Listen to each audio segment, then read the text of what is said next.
Muy buenas a todos amigos y bienvenidos a este nuevo episodio de Japón Oculto. Hoy vamos a hablar sobre la figura de los samuráis, pero más alejados de esa figura que tenemos tan apegada, ¿no?, a la imagen de ese guerrero sin temor a la muerte, ni a las heridas, ni al dolor, que vive por y para el honor. Y es que hoy vamos a explorar cuál es la relación del samurái con la muerte.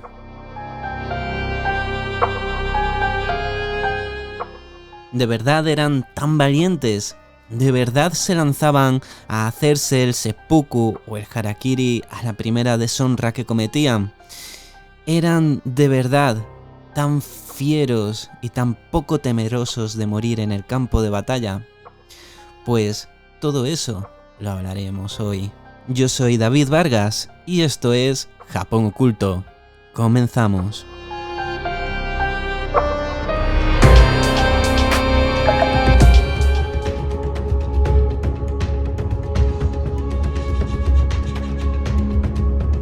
En el episodio de hoy nos acompaña Jonathan López Vera, doctor en historia japonesa, profesor, escritor y divulgador en de historia japonesa, a quien seguramente muchos de vosotros hayáis visto en las colaboraciones que hace a menudo en televisión española en el programa El Condensador de Flujo. Jonathan nos cuenta de esta forma esa mitificación que tenemos del samurái y su relación con la muerte. La relación del samurái con la muerte está clara que existe, más que nada porque un samurái es un guerrero, ¿no? Entonces, igual que cualquier otro guerrero de cualquier otro sitio del mundo, en cualquier momento, al final un guerrero se dedica, bueno, pues a matar, ¿no? A matar o a morir él si el otro tiene más éxito. Con lo cual la relación está clara que está ahí.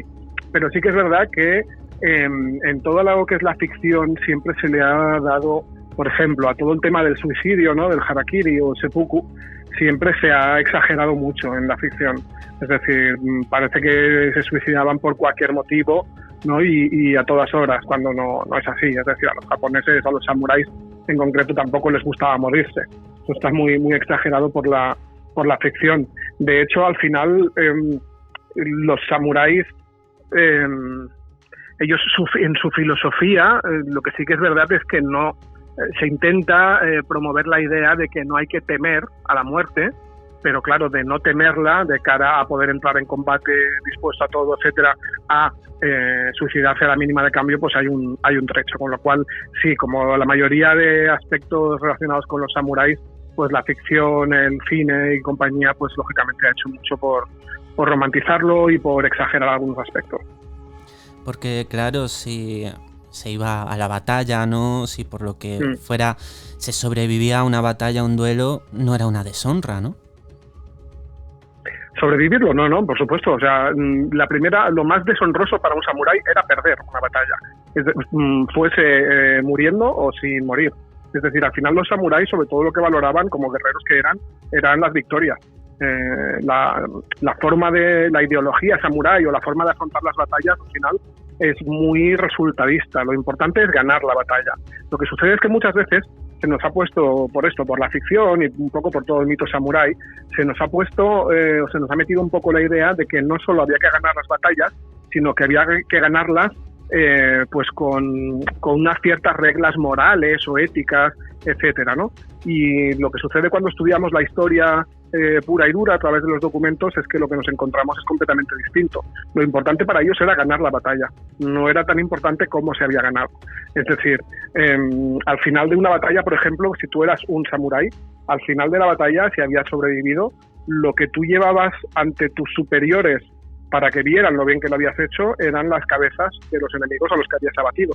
Es algo que tampoco se suele ver en las películas, pero iban recolectando, dijésemos, las cabezas de aquellos a los que mataban, y al final de la batalla se ponían unas mesas largas como de recuento y se recolectaban allí, se contaban las cabezas, y en función de eso ganabas más o ganabas menos dinero, ¿no? Se te pagaba más o menos en función de cuántos enemigos hubieras ganado, hubieras matado. Nadie te preguntaba cómo los habías matado. Es decir, si a uno lo habías matado por la espalda, no pasaba nada, porque ya digo que al final lo que contaba aquí era las victorias ganadas y era una sociedad, era un ámbito, el de los samuráis en combate, muy resultadista. Lo que sucede es que, claro, todos los samuráis que estamos hablando, que son los que luchaban en batallas, son los de antes del siglo XVII. El problema está en que a partir del siglo XVII, cuando en Japón ya no hay guerras, porque hay que tener en cuenta que entre el año 1615 y el año 1866-67 en Japón no hay guerras, y en cambio tenemos, pues eso, 2 siglos y medio de samuráis. Son estos samuráis que no hacen la guerra los que se dedican más a todo el tema de las reglas morales y los códigos de conducta y ese tipo de cosas, y son ellos los que crean un poco esa idea de la importancia del honor, de la moralidad, de la ética, etcétera. Pero los de 2 siglos antes, o 3 o 5 siglos antes, que estaban batallando en el campo de batalla, lo primero que querían era sobrevivir, eso está claro, y lo segundo que querían era sobrevivir ganando la batalla, y hacer posible, pudiendo poner encima de la mesa de recuento pues muchas cabezas para obtener una recompensa mayor. Era bastante pragmático el tema. Entonces eso explica también, pues bueno, traiciones, ¿no? Rebeliones que pudo haber, ¿no? Entre las filas de algunos clanes. Totalmente. Si es que de hecho las 2 batallas más importantes de la historia japonesa, que son o más famosas y más determinantes, son la batalla de Dan no Ura en 1185, que es la batalla que marca el final de las guerras Genpei, la primera gran guerra samurái.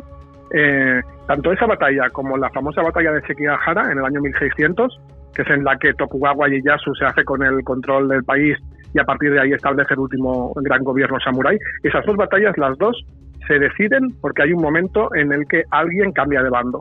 Y cambia de bando porque el bando al que se cambia lo ha comprado. Es decir, han intentado ya ponerse en contacto con algunos sectores o algunos grupos del bando enemigo para prometerles una recompensa y prometerles dinero y buena posición en caso de que se cambien de bando, y es por eso por lo que esas 2 batallas cambian el sentido en el que iba la batalla, ¿no? Hasta ese momento, a partir de ese cambio, con lo cual creo que es el mejor ejemplo para demostrar que lo que son las traiciones y los cambios de bando y las rebeliones estaba al orden del día, y eso es algo que choca frontalmente con esa idea que se nos ha vendido siempre de la lealtad hasta el último aliento. ¿Y una buena muerte otorgaba algún tipo de beneficio a un samurái? Bueno, es que esto está un poco relacionado con el tema, por ejemplo, del seppuku que decíamos antes, ¿no? Lo que pasaba muchas veces es que cuando a un samurái pues había cometido un error grave y entonces se le condenaba a morir, ¿no? Por el hecho de ser samurái se le daba tenía un pequeño privilegio, que es que en lugar de morir ejecutado o ajusticiado, como lo sería un criminal de otra clase social, ¿no? Pues que a lo mejor lo crucificaban o lo hervían o lo quemaban, porque para esto los japoneses eran bastante creativos con las ejecuciones. Pues en lugar de esto lo que se le daba es se les daba la ventaja o el privilegio de poder acabar con su vida ellos mismos mediante lo que conocemos como seppuku o el harakiri. Entonces, no es que lo hiciera voluntariamente, es que se le sentenciaba a ello. Y normalmente la alternativa era peor todavía. Es decir, es como que le daban a elegir si quería pues hacer seppuku y ya está, y había quedado, dijésemos, como subsanado ese error, o si no, iba a ser ejecutado igualmente. Y además en muchas ocasiones si lo ejecutaban, pues entonces su familia, por ejemplo, perdía el apellido y perdía la condición de samurái, perdía sus tierras si las tenía, perdía los hombres que tuviera, los vasallos que tuviera, etcétera. Con lo cual el seppuku al final era una mala salida, lógicamente, sobre todo para aquel que era condenado con él, pero era una salida mejor que la otra alternativa. Con lo cual no es que se fuera alegre y contento a suicidarse, sino que lo habían obligado y la otra opción era todavía peor que eso. Y esta casta guerrera, la de los samuráis, ¿cómo se hacía para que perdieran ese temor a la muerte, para que la aceptaran como guerreros? ¿Tenían algún ritual en específico? ¿Seguían algún camino en específico? Bueno, en general se trata de un tema de educación, es decir, samuráis en el campo de batalla, la mayor parte de los samuráis que veíamos en las guerras estos no eran samuráis, estos eran, dijésemos, los típicos soldados de infantería que van con una lanza y ya está. Estos eran campesinos que en época de guerras, pues su señor regional se los llevaba al campo de batalla, igual que pasaba en Europa. Con lo cual, en el caso de ellos es bastante más es distinto el tema, ¿no? Pero cuando hablamos ya de la élite samurái, de aquellos que ya nacían dentro de una familia samurái, pues se trata de educación, es decir, se trata de haber recibido una educación que desde la cuna pues ya te está inculcando esos valores, ¿no? Con lo cual eso hace mucho, lógicamente. Alguna vez, Jonathan, se me ha hablado de los samuráis y se me ha dicho poco menos que también que eran asesinos, muchos de ellos directamente. Y con esto que has dicho, ¿no? de los campesinos, se me ha venido a la cabeza imágenes de series en las que un campesino, por levantar directamente la vista del suelo cuando pasaba un samurái, desenvainaba y le cortaba la cabeza. Esto sí, eso también, de nuevo, es un aspecto que sí que existe. De hecho, también existe, y también es famoso en la ficción, ¿no? Pues que si un samurái quería probar el filo de su katana, pues podía esperarse en cualquier esquina, y cuando pasaba un civil, dijésemos, ya fuera un campesino, un ciudadano, etcétera, podía directamente ejecutarlo solo para probarlo. Estas cosas son cosas que existen, de hecho, o sea, el samurái tenía ese derecho. Otra cosa es que estuviese bien visto y que no estuviese del todo castigado, es decir, no era tan fácil, no era como que podías ponerte, si eras samurái, en una calle y empezar a decapitar gente y entonces decir, no pasa nada, que estoy probando el filo de la espada y ya está, ¿no? Ni mucho menos, todo eso tenía lógicamente unas repercusiones, pero bueno, al menos el privilegio sí que estaba ahí, ¿no? Pero de todas formas no era... Sí que tenían sus privilegios, eran la clase que gobernaba, etcétera, pero hay que pensar que tampoco la sociedad japonesa era lo suficientemente sofisticada o avanzada como para también ver mal ese tipo de comportamientos, con lo cual una cosa es que la ley se lo permitiera y otra cosa es que hicieran uso de esos privilegios que tenían. Sí que es verdad que a lo mejor algunos samuráis, sobre todo cuando se quedaban sin señor, los famosos ronin, cuando se quedaban sin señor y si no entraban inmediatamente a trabajar para otro señor, pues podían dedicarse durante un tiempo o indefinidamente pues a temas de guardaespaldas o incluso llegar a ser bandidos, por ejemplo, con lo cual ahí ya estaríamos, sí, sería un samurái, pero si lo vemos asesinando, por ejemplo, no lo está haciendo en su condición de samurái, sino que lo está haciendo, pues bueno, pues porque se está dedicando a otra cosa, ¿no? Ya sea como guardaespaldas o sea sencillamente como bandido. Y se ha visto, ¿no? También mucho, quizá en películas o en algunos libros, ese momento poético, ¿no? Del samurái que en el momento de su muerte compone un haiku antes de morir. Sí. ¿Eso ocurría de verdad? Sí, eso normalmente se solía hacer, sobre todo cuando se moría por seppuku, cuando el samurái se suicidaba. Seppukus hay de dos tipos, básicamente. Hay el que decíamos antes, que a ti te han condenado, ¿no? O tú has decidido que quieres acabar tu vida así y entonces se hace toda una ceremonia y entonces en esa ceremonia pues bueno, se bebe sake, se va vestido de una determinada manera, se siguen unos pasos, se deja un poema de despedida, ¿no? Este poema que estábamos comentando, etcétera. Y luego está el seppuku que te pilla, dijésemos, en el campo de batalla, que esto también era muy habitual, que es que cuando, sobre todo los oficiales un poco altos o un gran señor samurái, cuando veían que la batalla estaba perdida y que iban a caer en manos de su enemigo, pues entonces también solían hacer el seppuku, más que nada porque ya veían que estaban muertos igualmente, y también porque era muy habitual en el mundo samurái que si tú eras el jefe de un ejército y te capturaban y te ejecutaban, luego tu cabeza solía ser mostrada como trofeo de guerra, ¿no?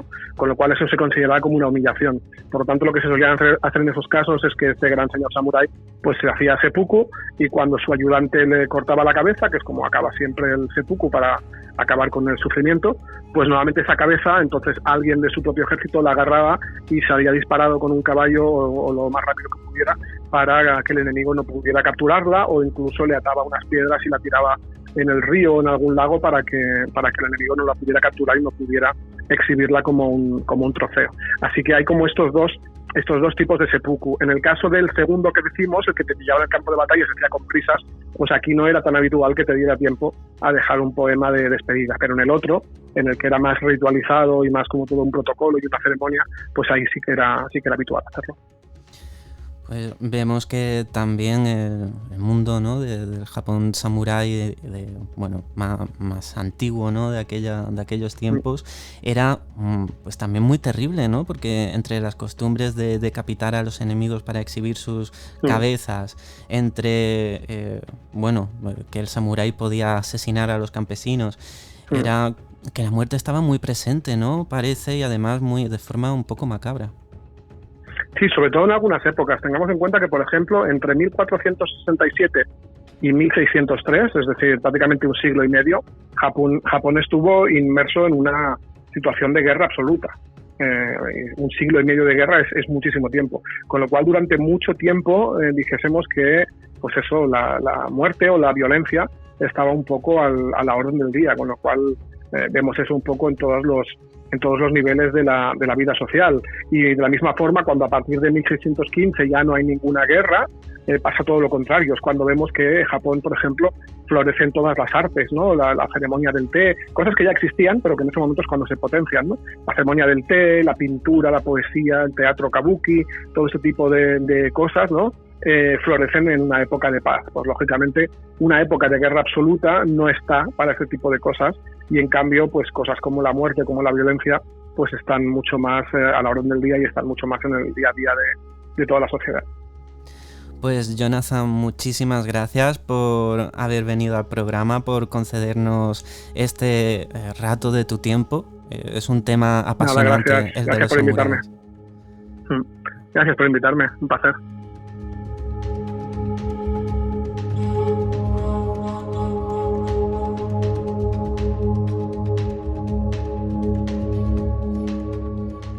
Estás escuchando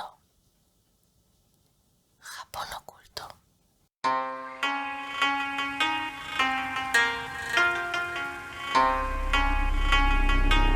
Si hablamos de muerte, lo más cercano, el siguiente término que me viene a la mente es religión. ¿Y cuál es la religión de los samuráis? Indudablemente el sintoísmo juega un papel muy importante, pero en el Japón de la época de los samuráis estaba muy mezclado, casi haciendo una extraña simbiosis religiosa con el budismo. Una religión muy volcada en el más allá. Y precisamente del budismo de los samuráis, conocido como budismo zen, viene a hablarnos nuestro siguiente invitado, David Barberá, nuestro filósofo de cabecera. Esto es lo que nos cuenta David sobre el budismo zen.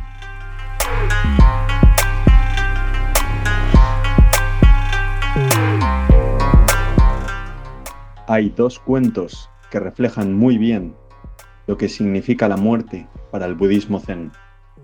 Y voy a recitarlos antes de explicarlos para dejar un pozo en el oyente y que reflexione acerca de ellos. Maestro, ¿qué es constante? Lo inconstante. ¿Por qué lo constante es inconstante? La vida. El segundo dice: Maestro, tengo miedo de morir. ¿Podrías ayudarme a solucionar este problema? Y dice: sí, claro que puedo. ¿Qué he de hacer? Revienta, le contesta.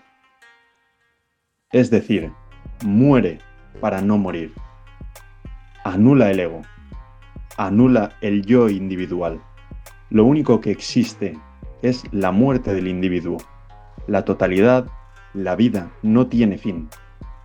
Por lo tanto, en este cuento, para ser eterno, lo que debe reventar es el ego. Para el Zen, la muerte no es un final trágico, ni una pérdida. Es una transformación natural dentro del flujo continuo de la existencia. De ahí lo constante y lo inconstante.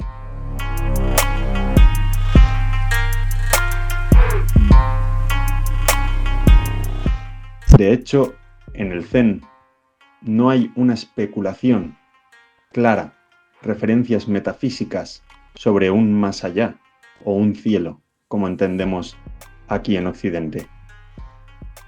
Porque lo importante en el Zen no es lo que ocurre, después de morir.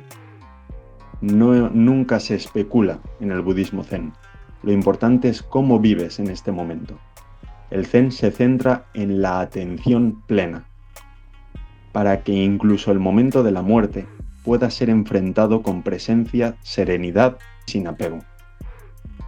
La muerte es la disolución del yo ilusorio, y lo que muere no es el ser absoluto, sino nuestra forma transitoria, el cuerpo, la mente, nuestro nombre, nuestra sustancia, no nace ni muere, que no tiene ni forma ni ego.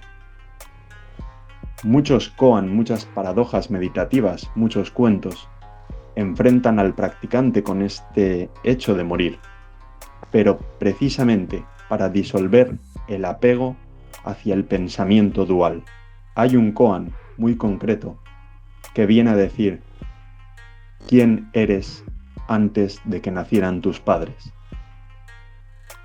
No se busca una respuesta lógica, sino despertar el darse cuenta directo del más allá del yo y de nuestro cuerpo.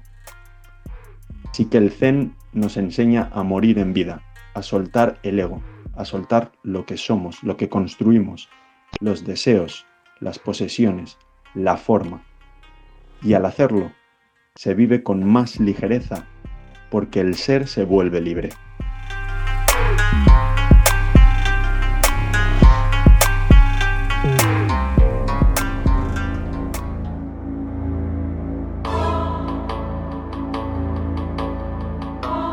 Para finalizar, me gustaría que nos detuviésemos un momento a reflexionar, aunque sea brevemente, sobre qué sería el destino que espera al samurái después de la muerte. Un destino que viene marcado, condicionado, según la tradición religiosa a la que nos estamos refiriendo. Dependiendo de la tradición religiosa a la que cada uno de estas personas estuviera adscrita, pues la vida, ¿no?, del más allá que le esperaba era de una forma u otra, aunque al final prácticamente el destino último fuese el mismo, ¿no? Por ejemplo, dentro del budismo, pues claro, lo que se buscaba era acabar alcanzando la budeidad, esa ascensión, ¿no?, a la iluminación, que terminaría con el ciclo de reencarnaciones. Y ya dependiendo de a qué secta budista fueras practicante, no fueras devoto, esta iluminación se alcanzaba pues mediante una serie de pasos u otros, ¿no? Pero claro, no solamente quien siguiera las doctrinas budistas, no solamente iba a llegar a la iluminación. Ese era el fin que se buscaba, ¿no? Era lo deseable. Sin embargo, también existía todo lo contrario, un lugar de dolor perpetuo, de castigo para los injustos, ni más ni menos que en lo que en el mundo cristiano conocemos como el infierno. Y este infierno budista recibe el nombre de Jigoku, y en buena medida ha influenciado gran parte de la visión que tenemos de la otra vida japonesa. Sin embargo, guarda particularidades muy importantes. El rey del Jigoku es Enma, un dios que a veces es más considerado una especie de espíritu extremadamente poderoso sin llegar a la deidad, pero dependiendo de las representaciones religiosas, sí se le llega a considerar una deidad del infierno. Es un juez que aparece normalmente representado con ropas chinas clásicas y que se dedica a juzgar las vidas de las personas que llegan a sus dominios. Y dependiendo del resultado del juicio, pueden pasar de largo o quedarse para sufrir un castigo eterno. Es a las puertas de la mansión de este rey infernal donde los ogros sacan sus armas para cortar las piernas a los espíritus de los fallecidos que llegan para ser juzgados, motivo por el cual normalmente nunca son representados con piernas, sino que de rodillas para abajo suelen ser representados como con una especie de neblina. Es el Jigoku también el lugar de origen y de residencia por excelencia de los Oni, los demonios del folclore japonés, que sin embargo la palabra demonio no termina de representarlos y sería más correcto traducirlo como ogro.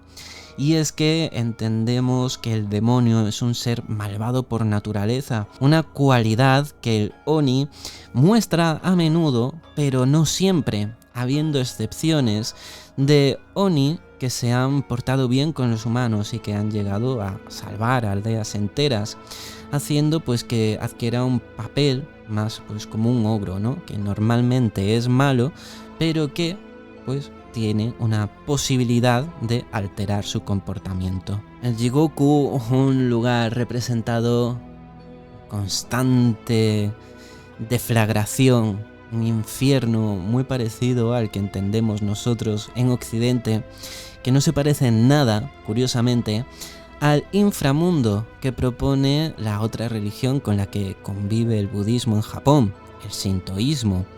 Y es que en el sintoísmo el inframundo se conoce como Yomi, es el reino de las sombras, un lugar en el que no existe la luz, ni de fuego ni de ningún tipo, es el reino de la oscuridad perpetua. En este reino de las sombras gobierna una diosa, Izanami, una divinidad que en un principio fue una diosa creadora, que junto con su marido Izanagi descienden de la alta llanura celestial y que comienzan a dar forma al archipiélago japonés y después al resto del mundo, dando a luz Izanami a la primera gran oleada de kamis que llenaron todo el mundo de vida.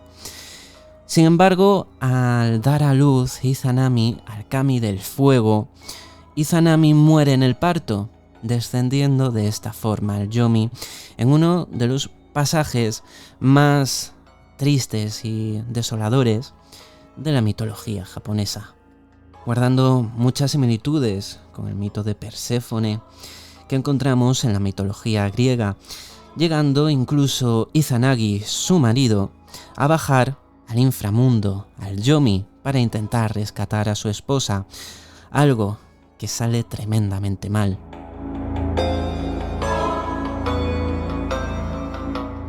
Es el Yomi un lugar que no es ningún castigo, sino que es el destino inexorable de todos los seres vivos. Es un lugar de corrupción y pobredumbre, en el que se lleva a cabo una existencia gris, sin dolor, ni sufrimiento, ni castigos por los hechos cometidos durante la vida.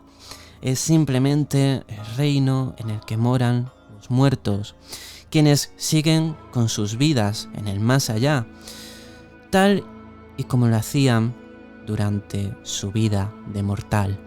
Es por eso que daba igual si fueras bueno, si fueras malo durante la vida, que acabarías llegando al Yomi de todas formas, aunque claro, allí te esperarían los espíritus de aquellos a los que pudieras haber causado problemas en vida, y desde luego tener problemas con fantasmas para toda la eternidad no es nada halagüeño. Es por eso que, siendo también, ¿no?, esta visión de la otra vida japonesa tan lineal, ¿no?, la que promueve el sintoísmo, pues tampoco me es de extrañar, ¿no?, que el budismo tuviese tanta aceptación, dando todas esas respuestas de la vida después de la muerte, ¿no?, y de la importancia de portarse bien en esta vida para así tener un karma positivo.